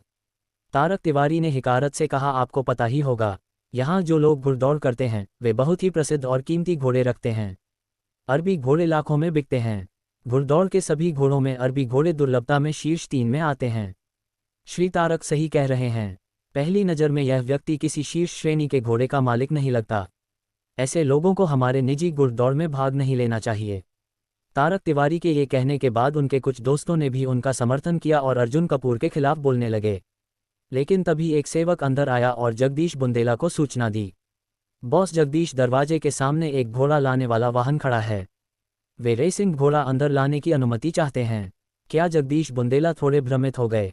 रेस कोर्स के पीछे एक घोड़ा प्रजनन केंद्र था जहां से घोड़ों को आसानी से दौड़ में लाया जाता था, लेकिन आज तक किसी को बाहरी घोड़ा लाते हुए नहीं देखा था। श्री जगदीश, वह घोड़ा मेरा है, अर्जुन कपूर ने खड़े होकर कहा। ये सुनते ही पूरे आयोजन स्थल के लोग चौंक गए। विशेष रूप से वे लोग जो अभी अभी अर्जुन कपूर का मजाक उड़ा रहे थे, वे अब और भी ज्यादा उत्सुक हो गए कि आखिर यह कैसा घोड़ा होगा। ओ, तो श्री अर्जुन अपना घोड़ा लेकर आए हैं, उन्हें अंदर लाने दें, जगदीश बुंदेला ने तुरंत आदेश दिया। कुछ ही मिनटों में घोड़ा आ गया। सब लोग उत्सुकतावश वहां पहुंच गए। यकीन मानो यह एक साधारण क्वार्टर हाउस होगा, तारक तिवारी ने धीरे से कहा। क्वार्टर हाउस एक साधारण रेसिंग घोड़े की नस्ल होती है। बिल्कुल सही, आखिरकार हर कोई श्री तारक के अरबी घोड़े जैसा बढ़िया घोड़ा नहीं रख सकता। तारक तिवारी के दोस्त फिर से उनका समर्थन करने लगे, लेकिन जैसे ही रेसिंग घोड़े की गाड़ी का दरवाजा खुला, सबकी नजरें ठहर गई। एक बेहद सुंदर काला घोड़ा बाहर आया। उसके बाल रेशम जैसे चमकदार थे और उसकी कदकाठी बेहद शक्तिशाली थी। क्या गजब का घोड़ा है! ये काला घोड़ा सच में शानदार है। वहां खड़े कई लोग फुसफुसाने लगे और वे अर्जुन कपूर के घोड़े से बेहद प्रभावित हुए। यहां तक कि तारक तिवारी के दोस्त भी थोड़े ईर्ष्यालु हो गए। वो दिखने में ही सुंदर है, इसमें खास क्या है? तारक तिवारी ने खींचते हुए कहा। असल में वहां मौजूद लोगों में कोई भी घोड़ों का पेशेवर जानकार नहीं था, इसलिए वे यह नहीं पहचान पा रहे थे कि यह घोड़ा किस नस्ल का है। श्री अर्जुन, ये किस नस्ल का घोड़ा है? ये सच में शानदार लग रहा है, जगदीश बुंदेला ने उत्सुकता से पूछा। यह एक थरोब्रेड घोड़ा है, अर्जुन कपूर ने उत्तर दिया। थरोब्रेड? ये घुड़दौड़ की दुनिया का राजा कहलाने वाला घोड़ा है। सभी लोग अबाक रह गए और अपनी सांसें रोक ली। क्या बात है, ये तो जबरदस्त निकला। ये सुनकर तारक तिवारी को मानो बिजली का झटका लगा। उनका अरबी घोड़ा इस थरोब्रेड घोड़े के सामने कुछ भी नहीं था। उनके दोस्त भी हके बक्के रह गए। अरे, ये सच में थरोब्रेड है या नहीं, ये पता लगाने के लिए किसी घोड़ा प्रशिक्षक को बुलाओ, तारक तिवारी ने गुस्से में आदेश दिया। उन्हें विश्वास नहीं हो रहा था कि अर्जुन कपूर का घोड़ा सच में इतना शक्तिशाली हो सकता है। जल्द ही एक पेशेवर जॉकी घुड़सवार विशेषज्ञ वहां आ गया, लेकिन इससे पहले कि जॉकी तारक तिवारी के पास पहुंचता, उसने दूर से ही घोड़े को देखते ही चिल्ला दिया। थरोब्रेड घोड़ा, और वह भी उच्च श्रेणी का थरोब्रेड! हे भगवान, क्या मैं सपना देख रहा हूँ? मुझे अपने जीवन में पहली बार इतना जबरदस्त थरोब्रेड घोड़ा देखने को मिला है। जॉकी का पूरा शरीर रोमांच से कांप रहा था। ये देखकर तारक तिवारी और भी ज्यादा शर्मिंदा हो गए। श्री तारक, आपकी पसंद खराब निकली। लगता है कि आपका अरबी घोड़ा अब दूसरे स्थान पर रहेगा। बॉस अर्जुन अब भी सबसे बड़े खिलाड़ी हैं, तारक तिवारी के विरोधियों ने मजाक उड़ाया। तारक तिवारी इतने शर्मिंदा हो गए कि काश जमीन फट जाती और वे उसमें समा जाते। हो दिखावे से कुछ नहीं होता, असली परीक्षा तो मैदान में होगी, तारक तिवारी ने गुस्से में जवाब दिया। चलो मैदान में देखते हैं कि असली विजेता कौन है।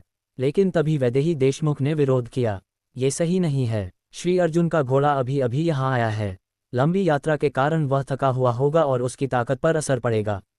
लेकिन तारक तिवारी का अरबी घोड़ा यहाँ पहले से मौजूद है और वह पूरी तरह से तैयार है। ये तो अन्याय होगा, इसलिए हमें ये दौड़ कल करनी चाहिए, वैदेही देशमुख ने सुझाव दिया। नहीं, कल मैं हैदराबाद जा रहा हूँ। कुछ मेहमानों ने तुरंत विरोध किया। तो ठीक है, हम दौड़ को सिर्फ 1 घंटे के लिए टाल देते हैं, तारक तिवारी ने प्रस्ताव रखा। कैसा रहेगा श्री अर्जुन? अचानक सिस्टम की आवाज आई। डिंग, अस्थायी मिशन जारी। तारक तिवारी की चुनौती स्वीकार करें और 1 घंटे में दौड़ करें। मिशन पुरस्कार, शीर्ष श्रेणी की घुड़सवारी स्किल्स। मिशन पुरस्कार 131 अनुभव अंक। नाम देखकर अर्जुन कपूर मुस्कुराए। ठीक है, अर्जुन कपूर ने आत्मविश्वास से सिर हिलाया। अब ये घुड़दौड़ और भी दिलचस्प होने वाली थी। अब हमें दांव की रकम पर चर्चा करनी चाहिए, तारक तिवारी ने असली मुद्दे पर आते हुए कहा। सभी लोग जोश में आ गए। यही असली रोमांच था। अध्याय 278। असल में मौके पर मौजूद दर्जन भर मेहमानों में से बहुत कम लोग घुड़दौड़ में सच में रुचि रखते थे। वे जिस चीज में रुचि रखते थे वह थी घुड़दौड़ के पीछे लगने वाले दांव। यही असली खेल था। मैं अपनी 5 विला चैनशी विला डिस्ट्रिक्ट में से निकाल रहा हूँ। इनाम के तौर पर मैं 3 आवासीय इमारतें दांव पर लगा रहा हूँ। मुझे इतनी झंझट पसंद नहीं, मैं सीधा 300 मिलियन कैश का दांव लगाता हूँ। ... कई लोगों ने अपने इनाम दिखाए ताकि वे अपनी गंभीरता साबित कर सकें। यहाँ तक कि जो लोग सबसे छोटा इनाम रख रहे थे वह भी 200 से 300 मिलियन का था और कुछ का तो 600 से 700 मिलियन तक का। ये लोग हर कुछ महीनों में एक निजी घुड़दौड़ का आयोजन करते रहते थे और इससे कभी नहीं ऊबते थे। अनुमान लगाया जाए तो ये लोग हर साल कम से कम 10 बिलियन तक के इनाम दांव पर लगाते थे और कई बार यह 50 बिलियन तक भी पहुंच जाता था।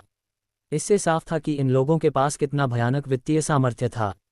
मैं हैदराबाद के शीर्ष 3 रेस तरह में से एक नोई वेस्टर्न रेस तरह इनाम में रख रहा हूं। तारक तिवारी ने अचानक सबको चौंका दिया। सभी ने अविश्वास भरी निगाहों से तारक तिवारी की ओर देखा। नोई वेस्टर्न रेस तरह हैदराबाद में बहुत प्रसिद्ध था। इसमें एक बार का औसत खर्च हजारों में होता था और इसका बाजार मूल्य कम से कम 20 से 30 बिलियन था। क्या तारक तिवारी पागल हो गया था? उसने इतनी बड़ी रकम का इनाम क्यों रखा? सब आपस में बातें करने लगे। मैं अपने अरबी घोड़े पर दांव लगाता हूं कि वही पहले स्थान पर आएगा। अर्जुन कपूर, क्या तुम मुझसे ये दांव लगाने की हिम्मत रखते हो? तारक तिवारी को अपने अरबी घोड़े पर पूरा भरोसा था और उसने सीधे चुनौती दी।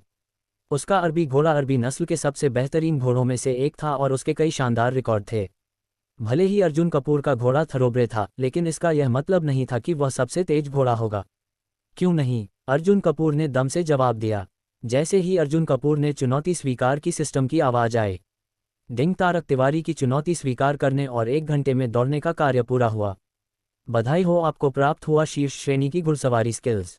बधाई हो, आपको प्राप्त हुए 131 अनुभव अंक। एक ही पल में अर्जुन कपूर के दिमाग में जबरदस्त यादें उमड़ पड़ी। अब उनके पास शीर्ष स्तर की घुड़सवारी कौशल थी। अब तुम्हें क्या दांव पर लगाना है? मेरे नोई वेस्टर्न रेस्तरां की तुलना में क्या दांव लगाओगे? तारक तिवारी ने आगे पूछा। उसने अपना रेस्तरां इसीलिए रखा था ताकि वह अर्जुन कपूर से भी भारी इनाम रखवा सके। मैं हैदराबाद रॉयल कार्टन होटल रखूंगा, अर्जुन कपूर ने शांत स्वर में जवाब दिया। अब उनके पास थरोबरे घोड़ा और शीर्ष श्रेणी की घुड़सवारी स्किल्स थी, इसलिए उनकी जीत निश्चित थी। ऐसे में दांव थोड़ा बड़ा क्यों ना हो? हैदराबाद रॉयल कार्टन होटल सभी के मुंह खुले के खुले रह गए। दाव की रकम लगातार बढ़ती ही जा रही थी। हैदराबाद रॉयल कार्टन होटल का कुल मूल्य 5 बिलियन था। ये तारक तिवारी के एक नोई वेस्टर्न रेस तरह से कहीं अधिक मूल्यवान था। वाह, तो ये बॉस अर्जुन असल में हैदराबाद रॉयल कार्टन होटल के मालिक हैं। अद्भुत, बहुत अच्छा, बहुत अच्छा, बहुत अच्छा। तारक तिवारी खुशी से पागल हो गया। अगर वह जीत गया तो ये होटल उसकी संपत्ति बन जाएगा। ठीक है, यही तय रहा। तारक तिवारी को डर था कि कहीं अर्जुन कपूर पीछे ना हट जाए। नहीं, ये ठीक नहीं है। वैदेही देशमुख ने विरोध किया। बॉस, अर्जुन का होटल 5 बिलियन का है, जबकि तारक तिवारी का रेस तरह केवल 20-30 बिलियन का। ये बिल्कुल भी उचित नहीं है। इस दांव में अंतर है। अर्जुन कपूर कुछ कहने ही वाले थे कि वैदेही देशमुख पहले ही उनकी ओर से बोल पड़ी। सही कहा बॉस तारक, आपको कम से कम 2 बिलियन और बढ़ाने चाहिए ताकि यह बराबरी का दांव बने। कुछ अन्य मेहमानों ने भी समर्थन किया। तारक तिवारी के चेहरे का रंग उड़ गया। ठीक है, मैं जयांगनान मैंशन की 5 आवासीय इमारतें इनाम में रखता हूँ। जयांगनान मैंशन हैदराबाद का एक उच्च वर्गीय रिहायशी क्षेत्र था। 5 इमारतों की कीमत भी करीब 2 बिलियन के आसपास थी। अब सभी ने सहमति जताई। मैं 300 मिलियन का दांव लगाती हूँ बॉस, अर्जुन की जीत पर, वैदेही देशमुख ने घोषणा की। और तुम लोग? वैदेही देशमुख ने तारक तिवारी के दोस्तों की ओर देखा। हम तारक पर दांव लगाएंगे। मैं भी अरबी घोड़े पर दांव लगाता हूँ। कई लोगों ने सैकड़ों मिलियन के दांव लगाए। अब इनाम और दांव तय हो चुका था। दौड़ का समय आ पहुंचा। बॉस अर्जुन, आपको घुड़सवार चाहिए? मैं एक ढूंढ। जगदीश बुंदेला ने पूछा। नहीं, मैं खुद सवारी करूंगा, अर्जुन कपूर ने जवाब दिया। खुद भीड़ में हलचल मच गई। हो, अब तो और भी बुरी तरह हारोगे, तारक तिवारी ने व्यंग किया। सब लोग घुड़दौड़ मैदान की ओर चले गए। बॉस अर्जुन, मुझे निराश मत करना, मैंने तुम पर 300 मिलियन का दांव लगाया है, वैदेही देशमुख ने कहा। बस देखते रहो। अर्जुन कपूर हल्की मुस्कान के साथ मैदान में उतरे, क्योंकि वे आखिरी में आए थे। उन्हें दौड़ में अंतिम 13वें स्थान पर रखा गया। सभी घुड़सवार अपने घोड़ों पर सवार होकर स्टार्टिंग पॉइंट पर आ गए। रेफरी ने सीटी बजाई और सभी घोड़े बिजली की गति से दौड़ पड़े। कुछ ही सेकंड में अर्जुन कपूर और तारक तिवारी आगे निकल आए। फिलहाल दौड़ बराबरी पर थी। अर्जुन का घोड़ा कुछ खास नहीं है, मेरा घुड़सवार आखिरी पलों में पूरा दम लगाएगा, तारक तिवारी ने हंसते हुए कहा। लेकिन तभी अर्जुन कपूर ने अपनी नई सीखी स्किल्स का इस्तेमाल किया। अचानक उनका घोड़ा रफ्तार पकड़ने लगा। अध्याय 279। जैसे ही अर्जुन कपूर ने अपनी पूरी ताकत झोंकी, मंच पर स्थिति तुरंत बदल गई। अर्जुन कपूर ने आसानी से तारक तिवारी के अरबी घोड़े को पीछे छोड़ दिया और पहले स्थान पर पहुंच गए। और दोनों के बीच की दूरी लगातार बढ़ती जा रही थी। दर्शकों की प्रतिक्रिया मंच पर जैसे ही अर्जुन कपूर सबसे आगे निकले, वैदेही देशमुख की चिंता खत्म हो गई। यकीनन बॉस अर्जुन ने उन्हें निराश नहीं किया। यह क्या हो रहा है? अर्जुन कपूर ने उसे कैसे पछाड़ दिया? ये बस एक गलती होगी। यकीनन तारक के घुड़सवार ने अभी पूरी ताकत नहीं लगाई है। तारक तिवारी और उनके कुछ दोस्त खुद को दिलासा देने लगे, अभी प्रतियोगिता अपने तीसरे चरण में है। मेरा घुड़सवार आमतौर पर आखिरी चरण में पूरी ताकत लगाता है। अभी तो बस कुछ मीटर का फर्क है, वह आसानी से अर्जुन कपूर को पछाड़ देगा। तारक तिवारी अभी भी आत्मविश्वास से भरे हुए थे, लेकिन जैसे ही वे बोल रहे थे अर्जुन कपूर की और तारक तिवारी की दूरी 10 मीटर तक बढ़ चुकी थी। जल्दी दौड़ो, अर्जुन कपूर को पछाड़ो, तारक तिवारी चीखने लगे। वे अब अपनी सीट पर बैठे नहीं रह सके। उनके घुड़सवार ने पूरी ताकत झोंक दी, लेकिन दुर्भाग्य से उनकी क्षमता अर्जुन कपूर के मुकाबले कुछ भी नहीं थी। आखिर में अर्जुन कपूर ने आसानी से दौड़ जीत ली और पहले स्थान पर आ गए। दांव लगाने वालों की प्रतिक्रिया, अब बताओ किसका पैसा बर्बाद हुआ। वैदेही देशमुख ने तारक तिवारी के उन दोस्तों की ओर देखा जो पहले अर्जुन कपूर का मजाक उड़ा रहे थे। अब उनके चेहरे पर हवाएं उड़ रही थी और वे चुपचाप सिर झुकाए बैठे थे। यहाँ तक कि तारक तिवारी भी पूरी तरह से सदमे में थे। उनका चेहरा सफ़ेद पड़ चुका था, मानो वह किसी कब्र से अभी अभी बाहर निकले हो। अब तो सब खत्म हो गया था। तारक तिवारी का नुकसान। तारक तिवारी का दिल खून के आंसू रो रहा था। न सिर्फ उन्होंने नोई वेस्टर्न रेस तरह खो दिया, बल्कि उन्हें 5 हाई एंड रेसिडेंशियल बिल्डिंग्स भी देनी पड़ी। एक ही घुड़दौड़ में उन्होंने 4 से 5 बिलियन का नुकसान कर दिया।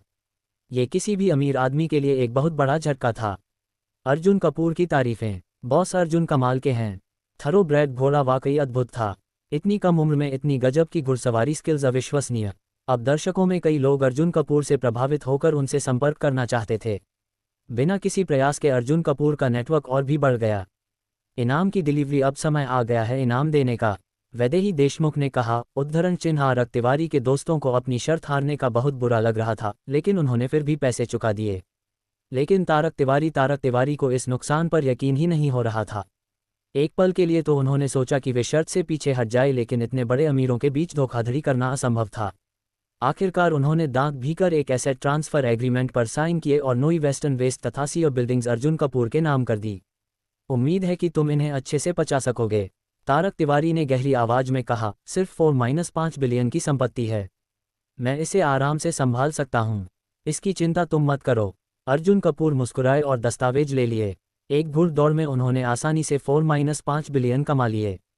अब उन्हें घुड़दौड़ का नशा चढ़ने लगा था। भविष्य की साजिश। तारक तिवारी ने अर्जुन कपूर को जलती नज़रों से देखा और गुस्से में वहां से चले गए। मैं इस हार को ऐसे नहीं छोड़ूंगा। मैंने 4-5 बिलियन गंवाए हैं, इस हार का बदला जरूर लूंगा। घुड़दौड़ स्किल से कोई ताकतवर नहीं बन जाता, असली ताकत कुछ और होती है। नई सौदेबाजी और नए अवसर।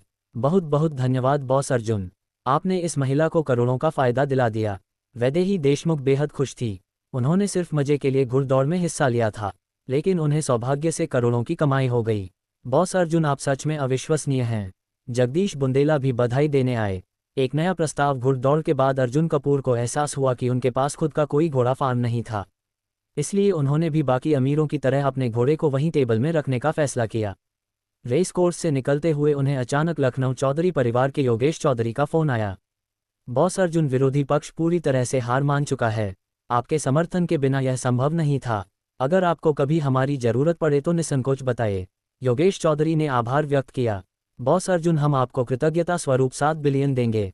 पहले 4 बिलियन ट्रांसफर कर रहे हैं, बाकी 3 बिलियन अगले 3 दिनों में देंगे। योगेश चौधरी बोले, इतनी बड़ी रकम एक साथ जुटाना संभव नहीं था, इसलिए थोड़ी देरी होगी। ठीक है, अर्जुन कपूर ने सहमति दी। कुछ ही सेकंड में 4 बिलियन उनके खाते में आ गए। शंकाएं और संदेह। शाम को जब अर्जुन कपूर आराम कर रहे थे, उन्होंने अचानक कई समाचार देखे। बॉलीवुड के कुछ बड़े सितारों के घोटालों की खबरें सामने आ रही थी। पहले तो उन्हें लगा कि यह सामान्य है, लेकिन जैसे जैसे उन्होंने और खबरें देखी, उन्हें अजीब लगा। हर घोटाले में कोई ना कोई श्रीजिया फिल्म एंड टेलीविजन ग्रुप का सितारा फंसा हुआ था। 1-2 बार होता तो संयोग हो सकता था, लेकिन 3-4 बार एक ही कंपनी के सितारे। इसके पीछे कुछ गहरी साजिश थी। उन्होंने तुरंत श्रीजिया फिल्म एंड टेलीविजन ग्रुप से संपर्क किया। बॉस, हमें शक है कि कोई हमारे खिलाफ साजिश कर रहा है, ग्रुप के उपाध्यक्ष ने कहा। लेकिन ये कौन कर रहा था? अर्जुन कपूर के पास कोई स्पष्ट जवाब नहीं था। आने वाली मुसीबत ठीक उसी समय कुछ और बड़ा होने वाला था। एक बेहद मुश्किल स्थिति ने सबको चौंका दिया। अध्याय 280। इंटरनेट पर एक और सनसनीखेज खबर आ गई। श्रीजिया फिल्म एंड टेलीविजन ग्रुप के सितारे सभी घोटालों में फंसे हैं। ये पूरा ग्रुप ही गंदगी का अड्डा है और बाकी कलाकार भी बेकार हैं। सभी को इस ग्रुप का बहिष्कार करना चाहिए। सोशल मीडिया पर हंगामा। सही कहा, ये पूरा ग्रुप ही फर्जी है। अगर यह सब सच है तो हमें इस ग्रुप का बहिष्कार करना ही चाहिए। अब सब समझ में आ रहा है। ये पूरा गिरोह है। जैसे ही यह अफवाह फैली, किसी गुप्त शक्ति ने इसे और हवा दी। नेटिजन्स ने तुरंत बहिष्कार की मुहिम छेड़ दी। अगर यह सिलसिला जारी रहता तो Shreejaya film and television group को भारी नुकसान उठाना पड़ता। ये केवल कुछ कलाकारों के व्यक्तिगत स्कैंडल से भी बड़ा संकट था। अर्जुन कपूर की प्रतिक्रिया। अर्जुन कपूर ने तुरंत Shreejaya film and television group की टीम को स्थिति संभालने का निर्देश दिया। साथ ही उन्होंने अपनी निजी नेटवर्किंग का उपयोग कर इस साजिश का पर्दाफाश करने की तैयारी शुरू की। एक और हमला। कुछ घंटों बाद Shreejaya film and television group की टीम को लगा कि स्थिति नियंत्रण में आ गई है। लेकिन आधी रात के बाद अचानक नए पेड ट्रेंड सोशल मीडिया पर छा गए। किसी ने फिर से पैसे देकर Shreejaya film and television group के खिलाफ अभियान शुरू कर दिया। अब कंपनी में अराजकता फैल गई। हर कोई घबराया हुआ था। Shreejaya film and television group में संकट बैठक। अब क्या करें? कंपनी के उपाध्यक्ष बेचैनी से ऑफिस में टहल रहे थे। जैसे ही अर्जुन कपूर वहां पहुंचे, उपाध्यक्ष ने तुरंत उनसे मदद मांगी। बॉस अर्जुन, हमें इस हमले के पीछे कौन है ये पता करना होगा। अर्जुन कपूर ने कंपनी को स्थिर किया और तभी उनके फ़ोन की घंटी बजी। एक रहस्यमयी call. Boss Arjun, Shreejaya film and television group के अध्यक्ष आप ही हैं? सही। फ़ोन के दूसरी ओर एक महिला की घमंडी आवाज़ थी। तुम कौन हो? अर्जुन कपूर ने पूछा। तुम्हारा ग्रुप बर्बाद हो रहा है। नेटिजन्स ने तुम्हारे कलाकारों के घोटाले उजागर कर दिए हैं। हर सेकंड तुम्हें नुकसान हो रहा है। क्या हुआ? घबराए तो नहीं? महिला की आवाज़ में मजाक उड़ाने वाला लहजा था। तुम कौन हो? मैं प्रणव यादव हूँ, जीवन एंटरटेनमेंट ग्रुप की मालिक। प्रणव यादव का षड्यंत्र। अब जब तुम्हारा ग्रुप बर्बादी के कगार पर है तो एक रास्ता है बचने का। अगर तुम चाहते हो कि Shreejaya film and television group बच जाए तो हमें जवाबदेही दिखानी होगी। अब से तुम्हारा ग्रुप हमारे जीवन एंटरटेनमेंट ग्रुप के इशारे पर चलेगा। तुम हमारे अधीन काम करोगे। ये सुनकर अर्जुन कपूर मुस्कुराए। ओ, तो तुम चाहती हो कि मैं तुम्हारा नौकर बन जाऊं? क्या तुम सच में इतनी बड़ी हस्ती हो? अगर तुमने हामी भर दी तो चेताक। अर्जुन कपूर ने फ़ोन काट दिया। प्रणव यादव की जलन। बेवकूफ़ अर्जुन कपूर। प्रणव यादव ने गुस्से में फ़ोन पटक दिया। मैंने उसे आखिरी मौका दिया था और उसने इनकार कर दिया। अब भुगतने दो। मैं Shreejaya film and television group को बर्बाद कर दूंगा। जीवन एंटरटेनमेंट ग्रुप की जानकारी। अर्जुन कपूर ने उपाध्यक्ष से जीवन एंटरटेनमेंट ग्रुप की पूरी जानकारी मांगी। ये कंपनी पहले Shreejaya film and television group से कमज़ोर थी, लेकिन हाल ही में इसकी ताकत अचानक बढ़ गई थी। इसका मुख्यालय हैदराबाद में था। अच्छा, तो मुख्यालय हैदराबाद में है तो फिर इसे संभलना आसान होगा। अर्जुन कपूर ने एक रहस्यमय मुस्कान के साथ कुछ संदेश भेजे। प्रणव यादव की योजना। अब देखते हैं अर्जुन कपूर का क्या होता है। प्रणव यादव ने अपनी टीम को और पैसा खर्च करने का आदेश दिया। अब हम इसे इंटरनेट पर पूरी तरह से बर्बाद कर देंगे।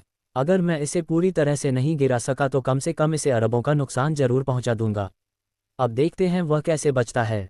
प्रणव यादव का अहंकार। मुझे अब एक शक्तिशाली साझेदार मिल गया है। आज दोपहर मैं तिवारी ग्रुप के साथ एक बड़ा सौदा करने जा रहा हूं। एक बार यह सौदा पूरा हो गया तो हमारी कंपनी प्रसिद्ध हो जाएगी और Shreejaya film and television group मेरे जूते भी उठाने लायक नहीं रहेगा। प्रणव यादव ने गर्व से कहा। अर्जुन कपूर की चाल। इस बीच अर्जुन कपूर को एक जवाब मिला। बॉस अर्जुन, कुछ ही घंटों में यह समस्या सुलझ जाएगी। अर्जुन कपूर ने अपने नेटवर्क का इस्तेमाल किया। एक रहस्यमयी बैठक। अर्जुन कपूर ने हैदराबाद में तिवारी ग्रुप का नया स्टूडियो तैयार करवाया था। आज वह इसे देखने गए। जैसे ही वह काम कर रहे थे, उन्होंने एक दिलचस्प खबर देखी। आज दोपहर तिवारी ग्रुप का एक अधिकारी जीवन एंटरटेनमेंट ग्रुप के मालिक से मिलने जा रहा है। अर्जुन कपूर ने मुस्कुराते हुए कहा, अब मजा आएगा। तो दोस्तों, अगर यह स्टोरी पसंद आए तो लाइक, कमेंट, शेयर करें और हाइप देना मत भूलना और हाँ, सब्सक्राइब जरूर करना। मिलते हैं कल एक नई कहानी के साथ। धन्यवाद।